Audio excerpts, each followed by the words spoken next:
जंगल में नए थे, इसलिए दोनों एक पेड़ की डाल पर पत्तों के साए में बारिश से बचने के लिए बैठ जाते हैं। कालू कौवा अपनी पत्नी गौरी के लिए भोजन लेकर वहाँ से गुजर रहा था। वो जैसे ही मानो और रानो को पेड़ की डाल पर बैठा देखता है, वो उन दोनों के पास आ जाता है। आप दोनों तो मुझे इस जंगल में नए आए लगते हो, कब तक इस बारिश में बैठकर रात गुजारोगे? जी भाई साहब, मैं भी परेशान हूँ। मेरी पत्नी अंडे देने वाली है। अगर आप किसी तरह हमारे लिए छत का बंदोबस्त कर दें तो आपकी बड़ी मेहरबानी होगी। क्यों नहीं, मेरे साथ आओ। अच्छा हुआ कि आपने मुझसे मदद मांगी। मैं इस जंगल का सबसे ज्यादा ताकतवर कौवा हूँ। फिर कालू कौवा रानो और मानो को अपने साथ अपने घर ले आता है। कालू जी, ये किसको उठा लाए हो अपने साथ? हमारा अपना भोजन तो पूरा होता नहीं है, अब क्या मैं तुम्हारे रिश्तेदारों को भी खिलाऊंगी? गौरी, मेरी बात तो सुन लो, बोलती ही जा रही हो। वो हमारा घर है ना, उस घर के लिए मैं किराएदार लेकर आया हूँ।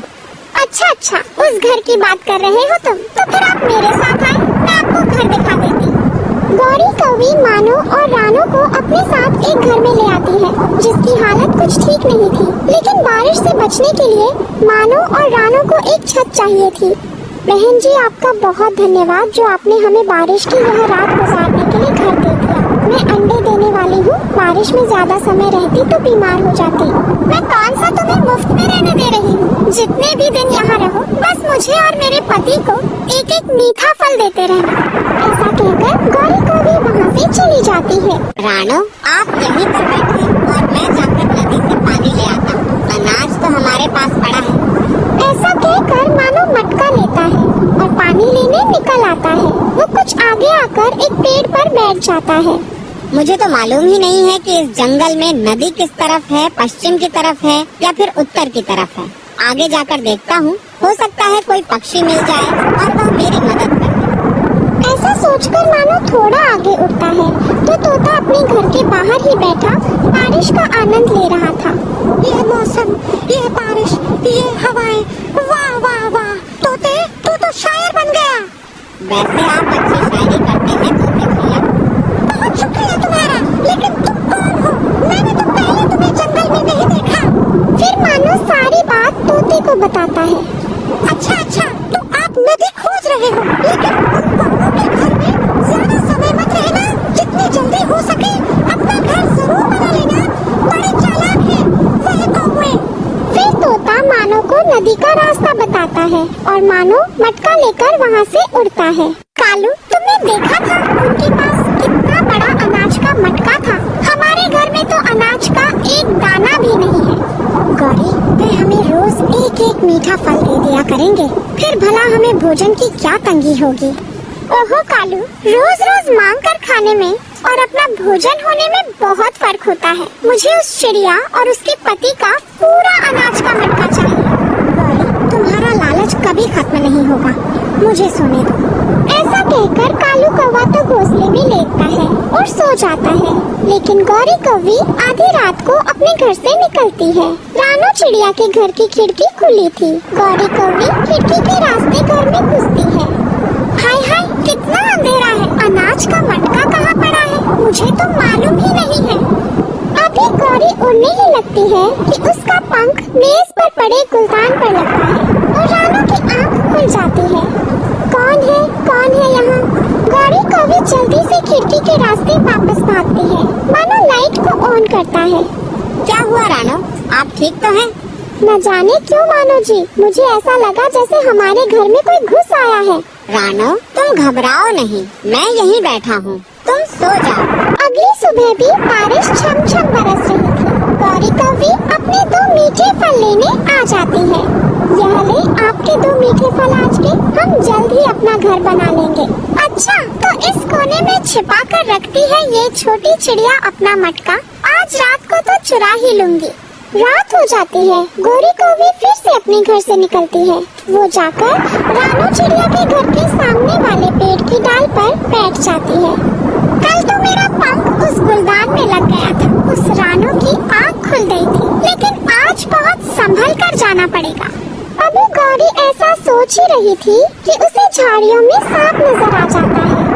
हाय, मैं मर गई, यह सांप कहाँ से आ गया? कहीं मुझे काट ही ना ले, अनाज तो फिर मिल जाएगा। लेकिन जान चली गई फिर नहीं मिलेगी। ऐसा सोचकर गौरी जल्दी से वापस अपने घर भाग जाती है। सुबह होती है, गौरी को भी मदद लेने के लिए अपनी सहेली चालाक चील के पास जाती है। चील बहन, मैं तो बस उस चिड़िया का भोजन चोरी करना चाहती हूँ, लेकिन रोज कोई न कोई मुसीबत आ खड़ी होती है और मैं अपने मिशन में कामयाब नहीं हो पाती। तो गौरी, तुम मेरे पास क्यों आई हो? मेरी नींद खराब मत करो, जाओ यहाँ से। याद करो, जब तुम्हें जंगल के सब पक्षी मिलकर मार रहे थे तो तुम्हें किसने बचाया था? मुझे अच्छे से याद है, तुम भी मुझे उनके साथ मिलकर ही मार रही थी। वह तो मैं खुद अपनी जान बचाकर भागी थी वहाँ से। जी जो भी हो चील, तुम मेरी सबसे अच्छी सहेली हो, तुम ही मेरी मदद कर सकती हो। फिर गौरी को भी अपना सारा प्लान चील को बताती है और दोनों गुफा से निकलती हैं। चील रानू चिड़िया के घर की छत पर जाकर जोर जोर से उछलने लगती है। मानो जी, कोई है, कोई तो हमारे घर की छत पर है। रानू, तुम बिल्कुल चिंता मत करो, मैं बाहर जाकर देखता हूँ। बल्कि आप भी मेरे साथ ही आ जाएं। घर बहुत कमजोर है, ऐसा न हो छत ही टूट जाए। मानो और रानू घर से बाहर निकल आते हैं। चील बहुत जोर से उछल रही थी, जिस कारण घर की छत टूट जाती है। चील, ये तुमने क्या कर दिया? तुमने तो मेरे घर की छत ही की। रानू और मानो पास खड़े सब सुन रहे हैं। अच्छा, तो तुम्हारी यह चाल थी काली कौवी। एक तो रोज मीठे फल लेने घर पहुंच जाती हो और ऊपर से अब तो मेरा सारा अनाज ही चुराना चाहते थे। चले मानो जी, यहाँ से चले, हम अपना घर बना लेंगे, लेकिन इन चालाक कौवों के घर में नहीं रहेंगे। रानू और मानो अपना सामान घर से निकालकर वहाँ से चले जाते हैं और गौरी को भी रोने लगती है। मुझे मदद के लिए तुम्हारे पास आना ही नहीं चाहिए था। मुझे भी कोई शौक नहीं है तुम्हारी मदद करने का। ऐसा कहकर चील वहाँ से उड़ जाती है और गौरी अपने टूटे घर को देखकर रोने लग जाती है। प्यारे दोस्तों, आपको ये कहानी कैसी लगी? कमेंट में जरूर बताना और इस कहानी को लाइक, अपने दोस्तों के साथ शेयर और चैनल को सब्सक्राइब करना बिल्कुल मत भूलना। आपका धन्यवाद। रानू चिड़िया मन की बहुत अच्छी चिड़िया थी। जंगल में तेज बारिश हो रही थी, लेकिन रानू चिड़िया कबूतर चाचा की दुकान से राशन लेने को घर से निकली हुई थी। बारिश बहुत तेज हो जाती है और मम्मा चिड़िया से उड़ा नहीं जाता, इसलिए रानू चिड़िया एक बड़े पेड़ की डाल पर बैठ जाती है। बारिश तो बहुत तेज हो गई है, मेरा घर नजदीक है और कबूतर की दुकान दूर। ऐसा करती हूँ, घर चली जाती हूँ, सुबह जाकर राशन ले आऊंगी। ऐसा सोचकर मम्मा चिड़िया वापस घर को उड़ती है और घर आ जाती है। अरे मम्मा, आप तो राशन लेने गई थी? हाँ गुड़िया बेटी, मैं लेने तो राशन ही गई थी, लेकिन रास्ते में बारिश बहुत तेज हो गई, इसलिए मैं वापस लौट आई। अभी कुछ ही समय गुजरता है और मम्मा चिड़िया को सर्दी लगने लग जाती है। मम्मा चिड़िया घोंसले में लेट जाती है। गुड़िया बेटी, मुझे बहुत सर्दी लग रही है, जाओ कमरे से कंबल लाकर मुझे दे दो। गुड़िया कमरे में से कंबल लाकर रानू चिड़िया के ऊपर दे देती है। लगता है आपको सर्दी लग गई है। गुड़िया बेटी, लगता तो मुझे भी ऐसा ही है, बस सुबह तक मेरी तबीयत ठीक हो जाए, वरना काम पर कौन जाएगा। सुबह हो जाती है, लेकिन बारिश कम नहीं हुई थी, बल्कि बारिश अपने जोरों से बरस रही थी। मम्मा, आपकी तबीयत बिल्कुल भी ठीक नहीं है, आज मैं गोरी आंटी के घर काम पर चली जाती हूँ। नहीं मेरी बेटी, तुम भला कैसे करोगी काम इतनी बारिश में? मम्मा, मैं काम कर लूँगी, आप बिल्कुल चिंता मत करें। फिर गुड़िया अपनी मम्मा से ऐसा कहकर घर से निकल जाती है और वो गौरी के घर काम पर पहुंच जाती है। क्यों रे छोटी चिड़िया, तेरी माँ काम पर क्यों नहीं आई थी? मैं क्या पगार तुझे छुट्टियाँ करने की देती हूँ? पता भी है घर में कितना काम जमा हो गया है। मेरी मम्मा की तबीयत बहुत खराब हो गई है, उन्हें ठंड लग गई है, इसलिए आज से मैं काम पर आया करूँगी। मुझे तो मेरे घर का काम किया हुआ चाहिए। मुझे इस बात से बिल्कुल फर्क नहीं पड़ता कि काम करने तू आती है या फिर तेरी माँ। चल जा, रसोई में जाकर बर्तन धो। गोरी आंटी, पानी बहुत ठंडा होगा, कुछ दिन बर्तन आप धो ले, मैं घर की सफाई कर दिया करूँगी। क्या बोला तूने? तू मेरे घर काम करने आती है, मुझे ये बताने नहीं कि कौन सा काम मैंने करना है और कौन सा तूने। चल जाके बर्तन धो, सभी काम तू ही करेगी। गुड़िया चुपचाप रसोई में जाकर बर्तन धोने लगती है। पानी बहुत ठंडा होता है, लेकिन फिर भी गुड़िया चुपचाप बर्तन धोती रहती है। वो घर के सारे काम करके शाम को गौरी के पास आती है। आंटी, क्या इस महीने की पगार आप मुझे अभी दे सकती हैं? मैंने अपनी मम्मा के लिए दवा खरीदनी है। तेरी बहुत जबान चलती है। सुबह से तू मेरा दिमाग खा रही है। जब पगार का समय आएगा मैं तभी पगार दूंगी, समझी? अब जा रसोई में। मैंने डिब्बे में भोजन पैक करके रख दिया है, वह उठा और निकल। गुड़िया चुपचाप भोजन का डिब्बा उठाती है और अपना छाता लेकर घर आने को निकल आती है। घर पहुंचकर गुड़िया कुछ नहीं बोलती, अपनी मम्मा को आधा भोजन देती है और खुद आधा भोजन खाती है। गुड़िया बेटी, तुम इतनी खामोश क्यों हो? क्या तुम्हें काम करने में कोई परेशानी है? तो मैं सुबह से चली जाऊंगी। मेरी बच्ची, तुम्हें काम करने की कोई जरूरत नहीं है। नहीं नहीं मम्मा, मैंने तो आज सारा काम आसानी से कर लिया था और मैं सुबह भी चली जाऊंगी। मुझे कोई परेशानी नहीं है। आप कुछ दिन आराम करें। अगर ऐसे मौसम में आप फिर से बाहर निकलेंगी तो और ज्यादा बीमार हो जाएंगी। अगली सुबह फिर से गुड़िया गौरी के घर काम करने आ जाती है। गुड़िया गौरी के कमरे में झाड़ू लगा रही थी कि उसका पंख मेज पर पड़े गुलदान में लगता है और गुलदान नीचे गिरकर टूट जाता है। गौरी कौवी गुस्से से कमरे में आती है और गुड़िया के मुंह पर एक जोरदार थप्पड़ लगा देती है। एक तो तेरी माँ कब से काम पर नहीं आ रही, तुझे भेज देती है और आज मेरा गुलदान भी तोड़ दिया। निकल जा मेरे घर से, वरना मुझसे बुरा कोई नहीं होगा। और कल से अपनी माँ को कहना खुद आए काम पर, वरना मैं इस महीने की पगार नहीं दूंगी।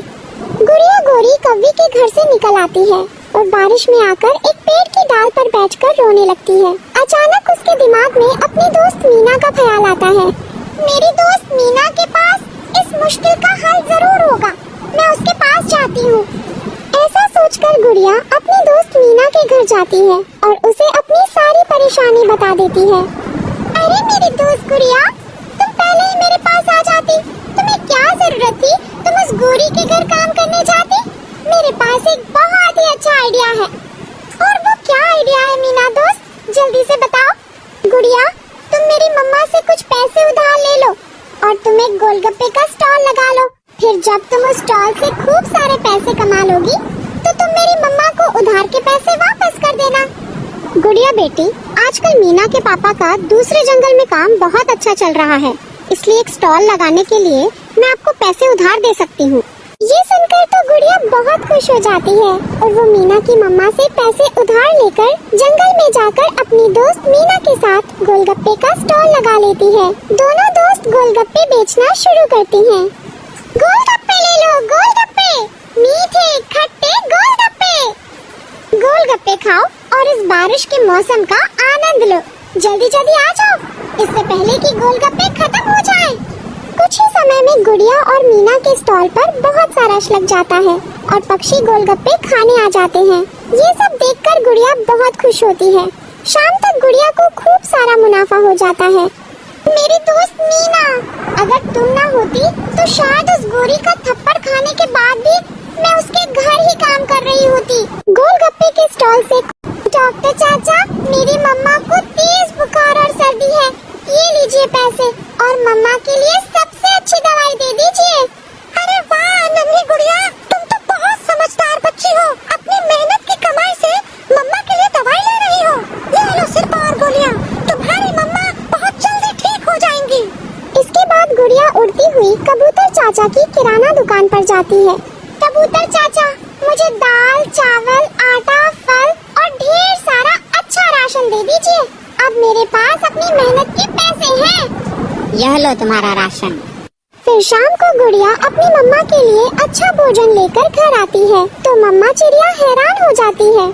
मेरी बच्ची, तुम ये भोजन कहाँ से लेकर आई हो? मम्मा, आज मैं गौरी आंटी के घर काम पे नहीं गई थी, बल्कि मैंने मीना की मम्मा से कुछ पैसे उधार लेकर गोलगप्पे का स्टॉल लगाया था और मुझे उस स्टॉल से बहुत सारा मुनाफा हुआ है। ये देखें। अपनी बेटी की समझदारी को देखकर मम्मा चिड़िया अपनी बेटी गुड़िया को गले से लगा लेती है। बेटी गुड़िया, मेरी भी तबीयत अब संभल गई है। सुबह से मैं भी आपके साथ स्टॉल पर गोलगप्पे बेचने आऊंगी। फिर अगली सुबह मम्मा चिड़िया भी अपनी बेटी गुड़िया के साथ गोलगप्पे के स्टॉल पर आती है और दोनों माँ बेटी मिलकर अपना गोलगप्पे का छोटा सा स्टॉल चलाती हैं। तभी वहाँ गुस्से में गौरी आ जाती है। तुम दोनों कब से मेरे घर काम पर नहीं आ रही? मेरे घर का काम कौन करेगा? गोरी बहन, आज से मैं और मेरी बेटी आपके घर काम पर नहीं आया करेंगे। सोच लो तुम दोनों, मैं किसी और को काम पर रख लूंगी। फिर मत आना मेरे पास रोते हुए। गोरी बहन, हम आपसे मुफ्त में पगार नहीं लेते थे, आपके घर के 100 काम करते थे, फिर जाकर महीने के अंत पर हमें 200 रुपए पगार देती थी। ऊपर वाले ने हमारे लिए बहुत अच्छा रास्ता खोज दिया है, इसलिए अब हमें आपके घर काम करने की जरूरत नहीं है। ये सुनकर गोरी अपना सिर झुका लेती है और उसे अपने किए व्यवहार पर बहुत शर्मिंदगी होती है। मुझ में कुछ ज्यादा ही घमंड आ गया था रानो और गुड़िया, मुझे माफ कर दो। चलो अब जल्दी से मेरे लिए भी गोलगप्पे की प्लेट लगाओ। गुड़िया और रानो मुस्कुराने लगती हैं और गोरी को गोलगप्पे की प्लेट बना देती हैं और गोरी मजे से गोलगप्पे खाने लगती है। प्यारे दोस्तों, आपको यह कहानी कैसी लगी कमेंट में जरूर बताना और इस कहानी को लाइक, अपने दोस्तों के साथ शेयर और चैनल को सब्सक्राइब करना बिल्कुल मत भूलना। आपका धन्यवाद।